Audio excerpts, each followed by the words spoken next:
What's up, everyone? Welcome back to Locked on Sharks, the premier hockey podcast covering your favorite team in the Bay. And they beat the Carolina Hurricanes 2-1 in overtime, and I have no words for what just happened. I got nothing. I literally just am laughing. I've been laughing for 20 minutes. So, I don't know. Music?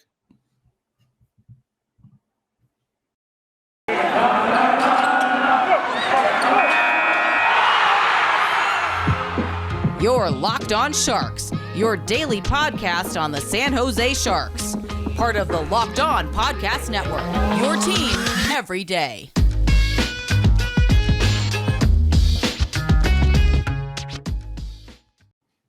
I'm your host, Kyle Demetrius. Back with me is my co-host, JD, the Texas barbecue to my Memphis barbecue.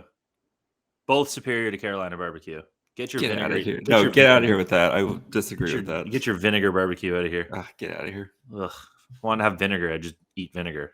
Get out of here. Is Carolina the vinegary one, or am I just talking out of my ass? Carolina's the vinegary one, yeah. Yeah. Nobody wants that. What are you talking about? And also, I would like to point out that both Carolinas are the same. North Carolina, South Carolina, it's the same thing. It's all one Carolina. Can confirm. Yeah, like you can't be all uppity about North Carolina. Be like, oh, we're superior to South Carolina. What is that?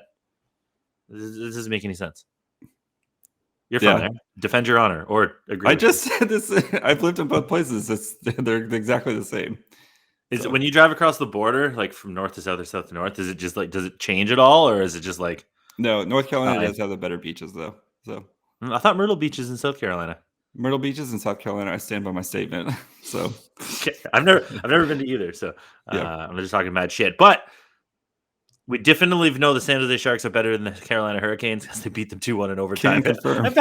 Imagine losing. The Hurricanes were 14-2-0 coming into the game. The Sharks were 8-8-1, had barely scored, and they lost. Still barely scored. Yeah. I literally, the game, I texted you, Kevin LeBanc scored to tie it 1-1 in the third period, and I texted you why, though, and then it went to overtime, and they scored, and I just started laughing. I was just like, are you joking? I'm like, what are we doing? I don't know what to do with my hands. I don't know what happened. Yeah, it's kind of like you have to give it to the Sharks defense, though, where they did a really good job of limiting the shot. Like Carolina took a lot of shot attempts, which is what they do, but they had a lot of blocks to kind of keep the pressure off Reimer. And Reimer, like, he made the saves he had to. The D'Angelo goal, I mean, three of his own guys were trying to block the shot in front of him. But they did a good job of keeping Carolina from getting right in front of the net and, and trying to do damage there. While the Sharks had a ton of chances. Timo Meier tonight, which I'm sure we will have a nice Timo Meier discussion here in a little bit. But Timo Meier tonight got robbed of at least two goals that I could think of off the top of my head. And yeah, the Sharks and Hurdle had a great wraparound chance in the third period. 2 in a row. Two. Yeah. And it's just like, those are, that's good signs. We talk about the process over results, and these are good process things of guys getting to net. And if you keep doing that, you're eventually going to crack through. And then if you're also keeping the other team from getting to the net, you're most likely going to have a better chance of winning. So the Sharks, they're not going to just sit there and outshoot you, especially against a team like Carolina. But they took 27 shots. They took 20. Yeah, they had 27 shots on net, which is kind of, that's where the Sharks are at right now. It's every night it's like 27 shots. But if you're gonna get outshot, at least try to keep them to low dangerous, outside shots. So yeah, that first period was ass. Sharks were terrible. Well, they came out of the gate really, really strong the first 2 minutes, and then Carolina I'm not counting the 2 minutes compared to 18. The rest of the 18 were the 18 Sharks. Minutes, yeah. The Sharks couldn't get out of their own zone if there was nobody playing on the other team. They would have somehow turned it over. It was bad. That game was boring too for the first little bit, and then you could see that Carolina lost their legs a bit. They only scored that one goal, and it kind of took the wind out of their sails. And they're on a long road trip, and they still have to go play Seattle, and they've been on the road I think for 8 or 9 days now. Yeah. Catches up to you. And it would have been a different story if Carolina kept stealing all the breakouts and hemming Sharks in, and they potted 2 or 3 right off the hop. Different story. They could have coasted on their bad legs, but they had to be in it. And especially when the Sharks turned up the volume in the third period and really went to town, you could see a fresher Sharks team really taking it to them. Is Carolina better? Yeah, they're way better. There was so many moments in the game where I was like, these two teams don't even play the same sport at the same time. Like, these are different leagues right now. But yeah, I mean, you can credit. definitely see, like, so pulling up like from natural stat trick, like the third period, the Sharks definitely took it to the Canes where they had 8-5 shots for, and then high danger chances 7-1. Like the Sharks have gone games recently where they haven't had 7 high danger chances. So like that's taking advantage of a very tired team. And, like sometimes you get lucky and you catch those games where just teams are tired, especially on these long, like West Coast, East Coast trips and stuff. So the Sharks did what they had to do tonight. They finally got their legs. They found some offense and they won a game that we thought. I don't know if they found some offense. They squeaked out some offense tonight, and that's that's I more than what they don't- did last game. So I know, but like going from shit to a little bit less of shit is not like exactly improvement. I still have a lot of concerns with the offense. Oh, I do too, but like you take the win when you can. So yeah, no, I'm not saying that, but we got to be realistic here. Like if people take away this game, be like the Sharks have offense, I'm gonna call you crazy. Like there's no offense to be found other than Timo and Tomas Hertl, and Tomas Hertl wasn't really around until halfway through the game. If James Reimer didn't throw up a .957 save percentage and the Sharks only kept them to 23 shots, I don't know what this game would be. Yeah, James Reimer was awesome. You did make a point that they didn't let them get in front of the net. They weren't giving them anything, which is good for a team that sports like Sebastian Aho and Teuvo Teravainen and Martin Necas and Seth Jarvis. Like, if you're going to be bad offensively, you have to be really good defensively. And they were. That's the thing is that when you go to the hockey stat card, they have like the different colors for offense and defense. Like Erik Karlsson and Jacob Middleton were the two best players by far, and it was all defense. Like there was nobody had offense. Take that, Erik Karlsson doesn't play defense, haters. He was good tonight. I don't know. Yeah, he was so good tonight, and he easily could have had 2 penalties called. We'll get before we get to the officiating. Kyle, let's pay some bills.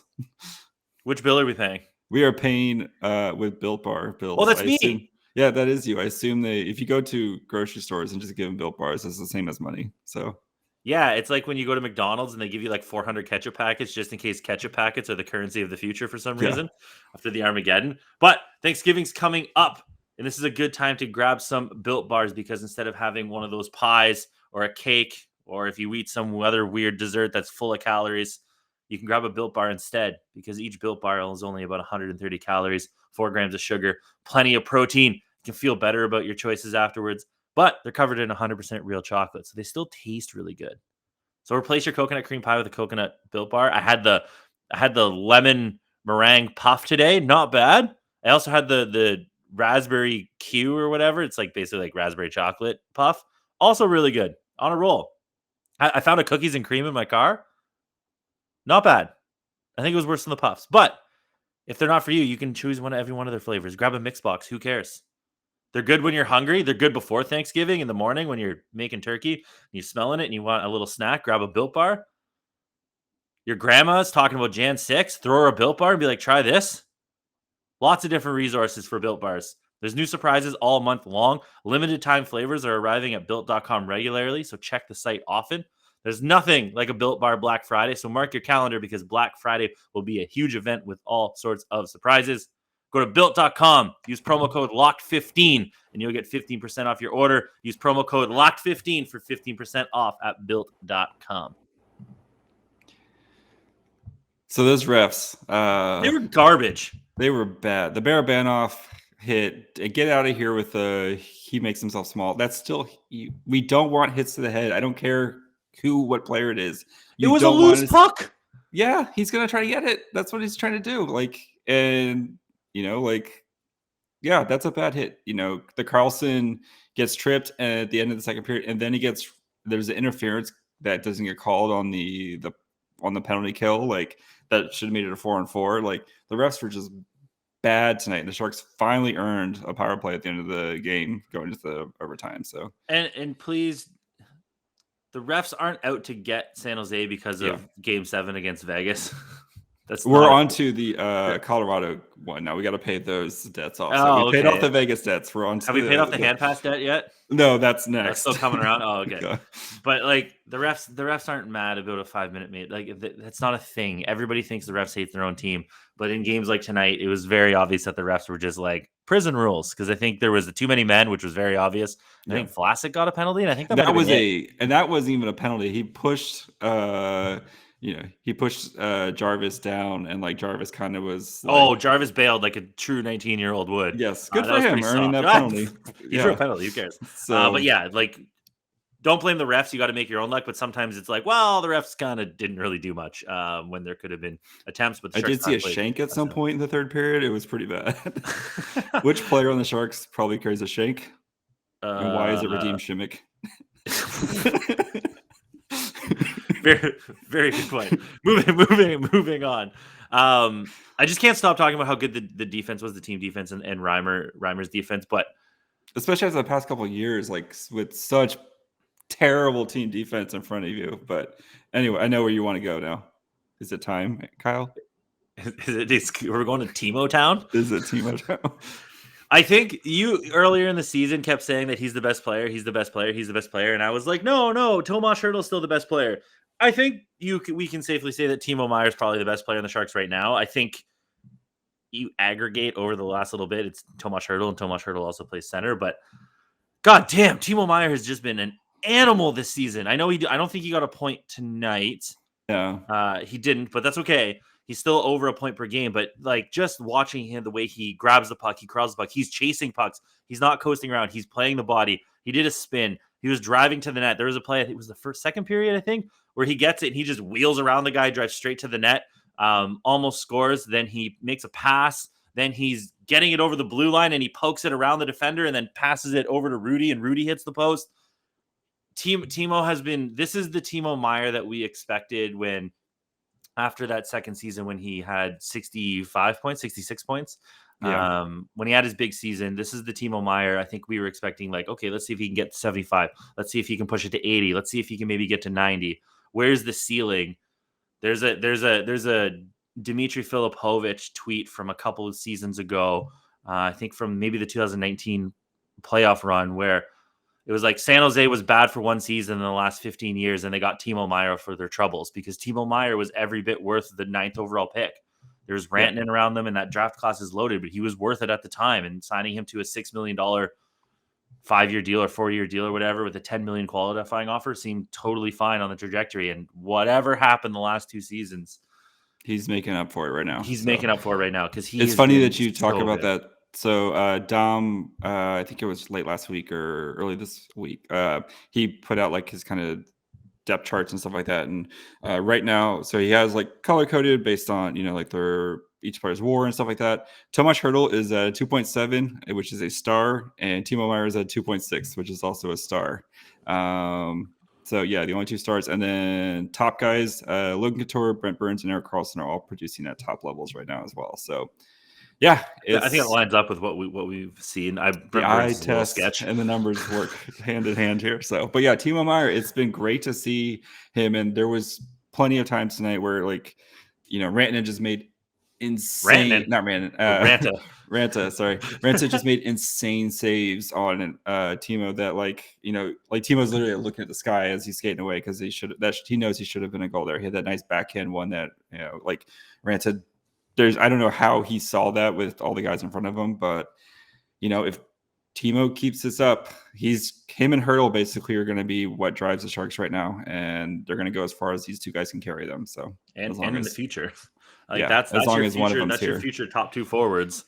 Maybe if you think about it. Well, hopefully, but the thing about Timo is that he's getting it done in a multitude of ways too. He's not just standing for that banging and greasy goals, and he's not just taking off the wing and driving to the net. He's doing both, but he's also making passes. He's also going into the corners. Like think about the St. Louis game, where he holds off Perunovic with his body, gets it, and then sees Dahlin cutting in, and he fires it off or Barabanov, whoever scored the goal, sees him cutting in front of the net, and he passes it to him, and it's a perfect feed. Meier from the last 2 years wouldn't have done that. No, he wouldn't have held him off. So it's nice to see that Meier is doing a lot of things a lot of different things. He's not just relying on speed. He's not just relying on physicality. He's not just relying on garbage goals. He's relying on all. He's pulling all his tools he has together. his changeup now, like where he can go off. Like if he needs to drive to like the fastball, drive it to the net, he can do that. Or if he needs to kind of lay off and just find the right guy and make the right pass, like that's what we want to see, and that's growth from a player.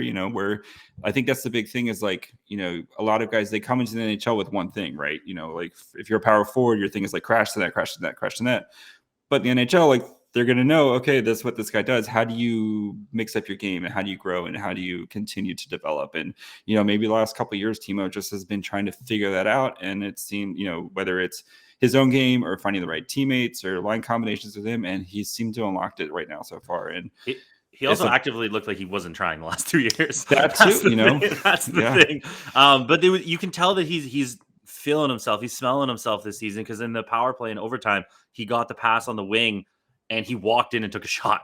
Yeah. That's not something that he did a lot before. And it was a contested shot. There was guys in the way, but he's confident in getting that puck through. It got deflected out and they went around. But he's confident in his abilities now. And I think Timo should be the go-to guy 18 minutes, 19 minutes, 20 minutes. When you need forwards to play heavy minutes, I think he's got to be the first guy to go to. Well, maybe you go to a center first.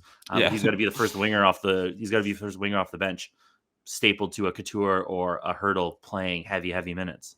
Yeah, and I think we've talked about this too, where if you don't have a guy in front of you who does the exact same things that you do, and now you are that guy and gives you more opportunity, that's where we see Timo starting to blossom. So it's been very pleasant to see so far. But Kyle, I don't know about you, but I'm feeling the Timo Dark Horse Hart Trophy candidate is a real thing. If I wanted to put my money where my mouth is, where do you think I could go? BetOnline.ag. BetOnline.ag is correct because it's Thanksgiving. We all know what that means. Football. And nothing goes better with football than turkey and betting. BetOnline is covered for all holiday season with more props, odds, and lines than ever before. BetOnline remains your number one spot for all the sports action this Thanksgiving. So head over to their new updated desktop or mobile website to sign up today and receive a 50% welcome bonus with the promo code LOCKED ON to receive your bonus. It's not all about football, though. BetOnline has pro and college hoops, NHL, boxing, UFC, even your favorite Vegas casino games. So don't wait to take advantage of all the amazing offers available for the 2021 season. BetOnline is the fastest and easiest way to bet on your favorite sports. BetOnline, we're stuffed with deals this Thanksgiving. I love new copy. It's the best. Way to go, Stuffed with deals. Stuffed with deals. You gotta win some money on Thanksgiving to buy those Christmas presents for your kids. So don't bet on the Lions. No, that's my advice. That's good advice. We don't have much time here. Let's actually give some time to Alexander Barabanov, a man who we wrote off. I'm glad you said we, because you could have just blamed this on me. A man I put in the island of misfit toys with the square wheel train and a little blonde bitch and Rudolph. The squirt gun just shoots jelly. I do. Yeah. Oh, that's a great idea, though, man. That shouldn't be misfit toys. That was just ahead of its time. That's like futuristic. But anyway, we put him up. He was like 7-game sample size or 9-game sample size or whatever the hell it was. We were just like, this cast off from Russia and then Toronto. He wasn't going to do shit. Then he comes to preseason, and this goddamn guy in our Twitter mentions is just like, what about Barabanov? He's better than Shout Rudy. Out to you, Spaceman Spiff. You crazy. You shine on, you crazy diamond. Wait, are we sure that that's just not Barabanov's burner account? Have we heard Barabanov speak English? Because, like, the English is good on the tweets. Just ain't Google Translate. Anyway. We're on to you, Barabanov. Come on the show to clear the air. But yes. The man is a top 6 forward. I don't know what we're doing. It's just he has good chemistry with Hurdle. He's obviously a finisher. I don't know if he's super play driver man, but that's okay. I think he's not. I don't think he's a liability in his own end. No. And like having lines with different guys who have different skill sets isn't the worst thing in the world. that's good. Having that diversity and depth on a line is good. So, and if it's just all about finding the right guys, and if you've always talked about you build lineups to pairs, and I think that Hurdle Barabanov pair is here to stay. So, yeah. Yeah, and rightfully should. I don't think Rudy has. As much as I like Rudy's work, I'm a big fan of the artist known as Rudy. Yeah. I don't think you can reasonably say that he's been better than Barabanov. And Barabanov got hurt in training camp and preseason, then got scratched, and then eased his way back in. And at the beginning, I was like, well, he's not really coming back from injury very well. Like maybe he's just not that guy. It was just a heater. But if he can be your sixth man in your top six, if you have Dahlin, Couture, Meier, Hurdle, who's the other winger? Dahlin. I already said Dahlin. Dahlin, Couture, Meier. Who's the other winger? Balsers. Ew. When William Eklund gets back. William Eklund's back, yes. From his sabbatical.